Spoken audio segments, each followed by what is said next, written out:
Good morning, everyone. How are you today? Today we'll start a new lesson. It's a grammar lesson called passive voice. So please listen very carefully because it's something you already took in grade 7 and 8.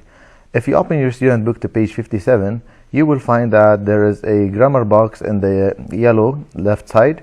It's called passive voice. Let's start together to know what's a passive voice first and the formation of a passive voice. A passive voice, it's a grammatical structure.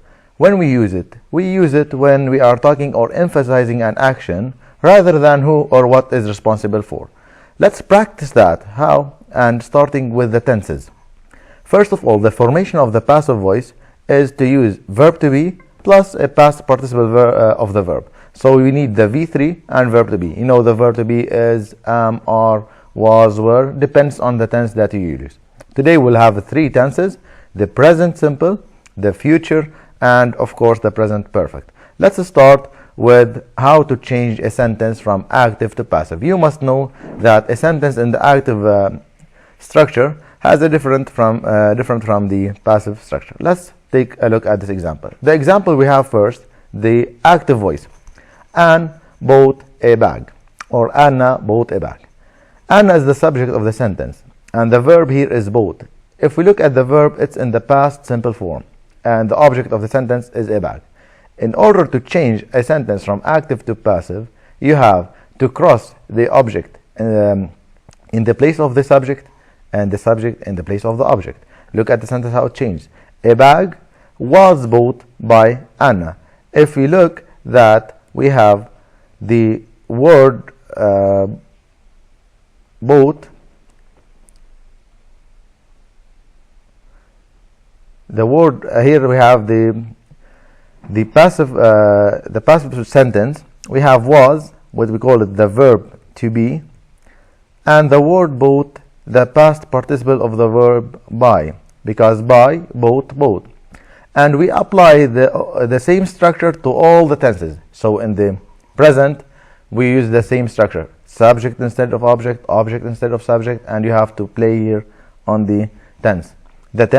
The verb to be is the very important thing in this sentence. So let's move on to practice an example. The tenses of the passive voice, starting with the first tense, the present simple. Look at the sentence. He opens the door. So I need to change the sentence, the active sentence, to passive one. So how is that? I said, I do the cross, the door. Here's the verb in the present simple. The door is singular, so I need to use is, and the past participle of the verb open is opened.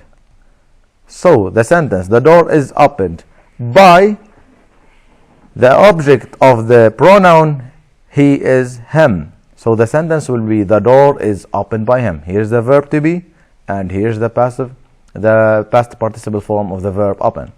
And the object of the pronoun he is him. Let's take another example. Look at the example, the second one. The door is opened by him. In the second example, I want somebody to participate with me, and let's check it together. We have we set the table. Where's the subject of the sentence? Here's the subject, and the verb is set the table. Okay, let's cross the table. What's the past participle form of the verb set? So we have the table, it's singular first, we write is. What's the past participle form? Set by, and we need to check what's the object of the pronoun it's us. So if we look together, you will find the table is set by us. So that's the main form, how to change.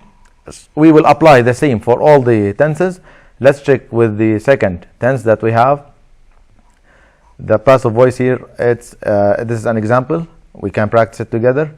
And in the activity number 1, and here's the second tense, we have the present perfect simple. In the present perfect, the verb is directly, if you look, it's in the V3, because the present perfect is formed of auxiliary, has or have or had, plus the V3. We do the same, the crossing, the bill.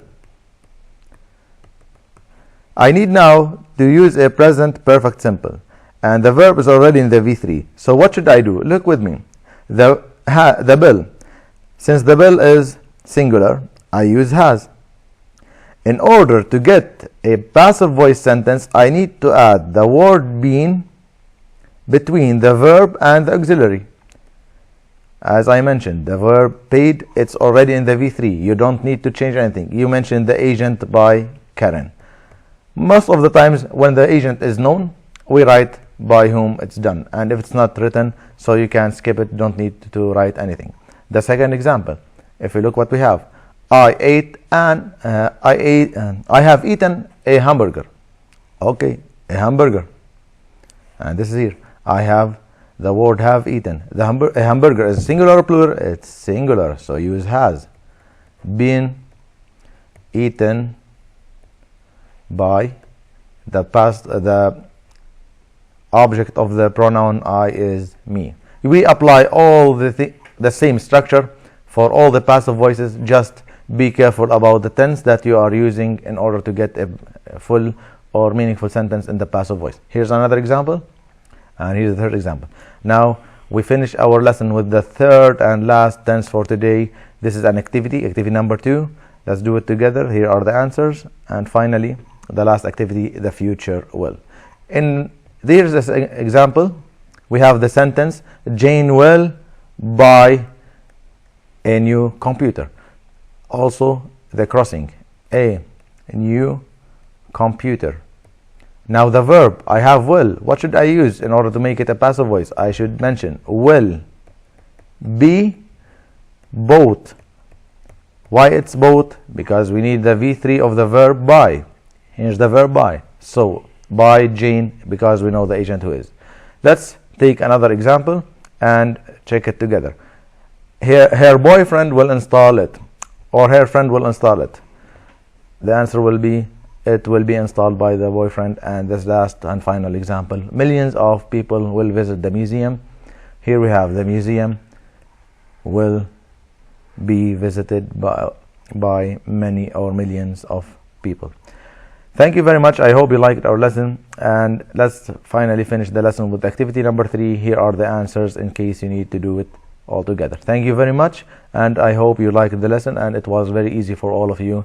Practice as much as you can from the workbook, and